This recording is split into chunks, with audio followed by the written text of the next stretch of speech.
Evcol. A Dogmas Carol by Debs Wardle. Act 1. But that's a great point. I mean, if you're going to be investing... Tickets, please. Yep. Here you go. Thank you. Just going back to something Chris was saying, actually. Oh, excuse me. Oops, just move this out of the way. Oh, lovely. Oh, nice to take the load off your feet, isn't it? I don't mean to be rude, but the carriage is empty, so... Yeah, so we can have a nice long chat without anyone thinking you're bonkers. Why would anyone... I'm not really here, you see, Doug. How'd you know my name? I'm Daisy, an aspect of your subconscious. Your inner hopeless romantic, if you will. Please, sit somewhere else. Can't, I'm afraid. Now, I'll quickly prove it so we can move on. When we were 5, we weed all over one of the beanbags in the reading corner at school. Blamed it on Barry Simpkins. Totally got away with it. Now, I must be telling the truth because absolutely nobody else knows about that, do they? No, they do not. Why are you dressed like a clown? Brilliant, isn't it? We wore this to Sally's birthday 6 years ago. Do you remember? Thought I recognised it. That's not a night I could easily forget. I know, mate. Tonight you started suppressing me. That's why I'm still wearing it. Couldn't take it off if I wanted to. Luckily, I don't. Looks epic, don't you think? What did you want to talk about? Well, fabulous outfit aside, I have had quite enough of you pretending I don't exist. So we're going to face up to your romantic past. Tonight, you will be visited by 3 spirits. Do I have to? You're stuck on a train for the next 4 hours. What else are you going to do? Listen to my podcasts. I've been saving up episodes especially. Tough. You've been refusing to address this for long enough. So, as I was saying, tonight... It's lunchtime. Today, you will be visited by 3 spirits. The ghost of partners past... Whoa, wait, hang on a minute. Ghosts of partners past? Are some of my exes dead? Oh, no, sorry. When we say ghost, what we mean is... a manifestation of your subconscious's projection of what these people might do or say based on the memories you have and how they acted when you knew them. Right, so everyone's alive? So far as I know, yeah. Hang on, did you say I'm going to be visited by 3 spirits? Think of it as being a bit like Scott Pilgrim. Well, sounds more like a Christmas carol. Ooh, is it Christmas? I love No, but what you just described is basically the plot of a Christmas carol. Really? So is that like a song or something? No, it's a book by Dickens. Who? Charles Dickens. Never heard of him. How have you never heard of Charles Dickens? I don't really keep up with pop culture. He was Victorian. Oh, well that was ages ago, wasn't it? Anyway, what's going to happen now is kind of like Scott Pilgrim. First, Do I have to do battle with these ghosts that aren't ghosts? No, they're just going to show you some stuff. Then how is it like Scott Pilgrim? Well, you know, they're exes. But Scott didn't have to confront his own exes. Nobody said you were Scott. Oh, so I'm Ramona Flowers. Does that mean you're Scott? No, nobody's Scott. We're getting rather off topic here. How can you have Scott Pilgrim without Scott Pilgrim? First, you will be visited by the ghost of partners past. Then, you will be visited by the ghost of partners present. Present. Hate to break it to you, but I'm very single. My last relationship ended over a year ago. Yeah, okay. Partners present-ish. And I'm very aware that you're single. Why do you think we're doing this? To ruin the nice podcast marathon I had lined up. If we ever want not to be single, don't you think we need to address this stuff?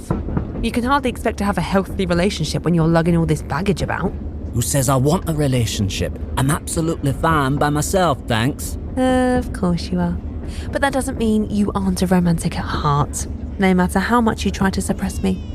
So, partners past, then partners present-ish, and finally, the ghost of partners who kind of weren't actually partners. Oh, what? Shouldn't the last one show me my future? How could it show your future? Your subconscious isn't psychic. Well, no, but... I keep telling you, this is like Scott Pilgrim. Scott didn't have to do battle with anyone Ramona Flowers hadn't already dated, did he? I thought nobody was Scott. As I was saying, the final spirit shall be the ghost of partners who kind of weren't actually partners. That's a bit of a mouthful, isn't it? Yeah, but we're a bit thin on plot, so needed to bolster the word count. Shall we get started? Well, I'd really rather we didn't. Come on. What's the worst that could happen? You could be telling the truth. I might have to spend the next couple of hours with my exes. Exactly. Ghost of Partners Past. Here we come. So, where are we, Doug? Don't you know? I thought you were an aspect of my subconscious. You'd already buried me pretty deep by this point. Fine. We're in my old living room. And that's my ex. And any ideas on when this was? About 3 years ago, by the looks of things. Shortly before we separated. Doug, you got a minute? Well, go on. You did have a minute, didn't you? Yeah. Sure, I have a minute. I was thinking we should really just get this holiday booked. Oh, I've been thinking about that too. I was looking at breaks in Scandinavia the other day. Did you get the links I sent you? I've got a bit of time this afternoon, so I'll see if I can find us a good deal somewhere. Okay, great. Let me know if you didn't get those links and I'll send them again. I'm so ready for a bit of sunshine, you know? Feel some proper heat on my skin. Right. So not Scandinavia then? No, I'll see if I can find us somewhere with a nice long beach to laze on. How's that sound? I'm sure that'd be lovely, but I do burn quite easily, so lazing on the beach has never really been my thing. Sorry. Well, I'll see what I can find. Amazing, thank you. Somewhere with a bit of culture, yeah? I love nosing round museums, finding out a bit of the local history. And galleries, of course. Bit of art inspiration. Okay, cool. Well, despite that conversation, we ended That's up... not how I remember it.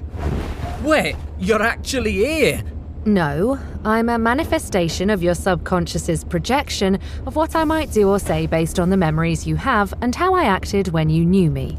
Told you. Right, great, thanks. So, if you're a manifestation of my subconscious, then how could you possibly remember what happened differently to me? Oh, let's not pull that thread, eh? The point is, there's always another perspective and always a lesson to learn. You know how else I could learn things? Huh? By being left alone to listen to my podcast. Let's see the alternative version, shall we? Oh no! Doug, you got a minute? Yeah, sure, I have a minute. I was thinking that we should really get this holiday booked. I've got a bit of time this afternoon, so I'll see if I can find us a good deal somewhere. Okay, great. Oh, I'm so ready for a bit of sunshine, you know?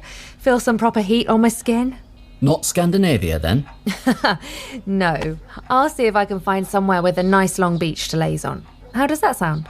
Oh, that'd be lovely. I'll see what I can find. Oh, amazing, thank you.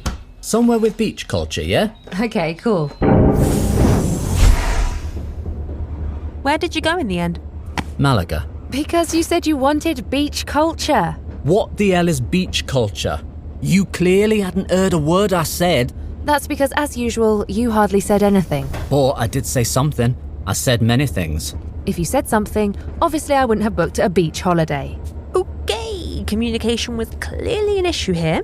Not enough speaking up, not enough listening, and not enough remembering. No, because I No, was but always... On both sides. Well, I certainly did plenty of listening while we were away. Oh, it's too hot. Oh, it's not enough shade. Oh, I don't want to go clubbing tonight. I had third-degree burns. Then buy better sunscreen. Sounds to me like you had very different ideas on what makes a good holiday. You don't say. Why were you two together? I'm just going out on a limb and assume that taste in holidays wasn't your only dissimilarity. Oh, our relationship was based on far more than just having stuff in common. Go on, Doug. Tell her why you were with me. I was with you because you were the kind of person who wanted to make plans with me. Well, lots of people want a travel buddy. What was it about the Ghost of Partners Past specifically that you thought might make them a good match for you? The Ghost of Partners Past was, you know, a nice person. A nice person? Is that it? Yeah, a really nice person. Well, by that logic, every single nice person in the whole entire world is a good match for you. Do you think that every single nice person in the whole entire world is a good match for you? Of course I don't think every single nice person in the whole entire world is a good match for me. For one thing, not every single nice person in the whole entire world is interested. In fact, I've checked and most of them aren't even vaguely. I see. So if somebody is nice and vaguely interested in you, then it's automatically wedding bells, is it? I was a little more than vaguely interested in Doug. I loved him. Did you, though? Yes. Did you feel loved, Doug? Of course you did. I hugged him most days. And they say romance is dead. Just for the sake of argument, and because it was him that I actually asked, shall we let Doug answer the question? Doug? What was the... Did you feel loved? Yes. Yes. Yes? Well... What? Didn't think so. Doug, how can you sit there and imply that I didn't love you? I know you were very fond of me, in your own way. Fond? What were you? An aging aunt? But a lot of the time it felt like could have been anybody. It just never really seemed like you had much time for me. I was busy. I don't know. I probably didn't make enough of an effort either. Well, it's true that you could have been a bit more enthusiastic about my interests. I mean, you hated sports, and you were so up in your head the whole time, and you were always off in your studio painting. But I forgave you all because I loved you. That just kind of sounds like Doug being Doug. Yeah, but what I'm saying is that he should have been a bit more... I'm sorry, let me get this straight. You forgave Doug for being Doug because you loved him. And by him, I mean Doug, who you loved. Except for the times when Doug was being Doug, which you didn't love. Please tell me I'm not the only one who can see how utterly nonsensical that is. So what you're saying is that everything about me is all wrong. Great, thanks. Lesson learned. Glad you came. Can I get back to my podcasts now? Obviously, I'm not saying that everything about you is all wrong. I'm saying that you were wrong for this particular spirit. Nobody's fault, just basic incompatibility. Well, it was a bit Doug's fault. I mean, I'm not the one What who... do you think, Doug? Ready to release this spirit? Sure. Leave me. Haunt me no longer. What was that supposed to be? Sorry, I was, quoting Dickens. Right. The song guy. Wait, does she not know who Dickens is? I know, right?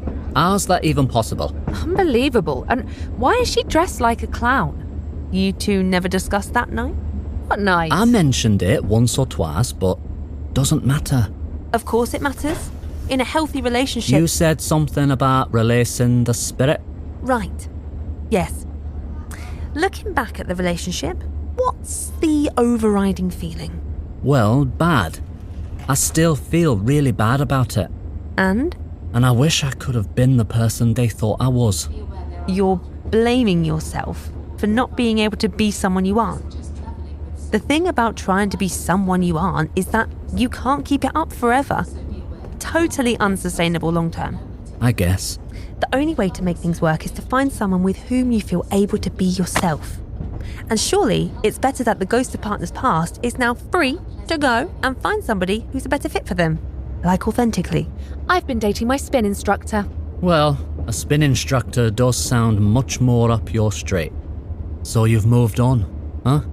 That's great news. I'm really happy for you, mate. What? That was it? That was it. You released the guilt. Ergo, you released the spirit. Hang on. If these spirits are manifestations of my subconscious and I haven't heard from them in years, then how do we know what they're doing now? Technically, we don't. But the spirit could be dating their spin instructor. Well, the spirit could be doing a lot of things. Doesn't mean they are.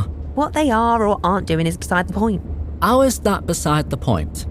Because the point is that you understand there's someone better suited for them out there, and you don't need to be carrying all that guilt around with you anymore. So, fare thee well, ghosts of partners past.